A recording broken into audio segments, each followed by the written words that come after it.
আবার শুরু হতে চলেছে দ্বিতীয় বিশ্বযুদ্ধ, মানে সেকেন্ড ওয়ার্ল্ড ওয়ার। এবার নাকি ঘরে বসেই হবে যুদ্ধ। কি ভাবছো, নতুন কোনো টেকনোলজি নাকি অন্য কিছু? একটু পেছনে গেলেই কিন্তু বুঝতে পারবে যে এই লড়াইটা আমরা সচেতনতা বজায় রেখেই লড়েছিলাম। হ্যাঁ, আমি কোভিড-19-এর কথাই বলছি। সেই কোভিড-19-এর কথা যখন আমরা ঘরে বন্দি হয়ে গেলাম। সেই কোভিড-19 নাকি বাড়ছে আবার। মুম্বাই, দিল্লি, গুরগাঁও এসব জায়গায় নাকি আবার বাড়ছে এই কোভিড-19। নতুন করে আবার এসেছে দুটো ভেরিয়েন্ট, যেরকম JN1 এবং NB181। আমাদেরকে আবার স্কুল কলেজ বন্ধ হয়ে যাবে, আমাদেরকে আবার হয়ে যেতে হবে ঘরবন্দি। সেরকম কিছুই না, কারণ আমাদের স্বাস্থ্য বিভাগ জানিয়েছে যে এটা এখনো নিয়ন্ত্রণে আছে। তবে আমাদের প্রপারলি হ্যান্ড ওয়াশ করতে হবে, সোশ্যাল ডিস্টেন্স মেনটেন করতে হবে, আর সবচেয়ে জরুরি ব্যাপার যেটা হচ্ছে আমাদের মাস্ক পরতে হবে।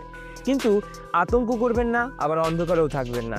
আমি আবার এরকম ফ্যাক্ট নিয়ে আর এরকম আপডেট নিয়ে আসছি আপনাদের এই চ্যানেলেই, ব্রেনিং 50। জয় হিন্দ।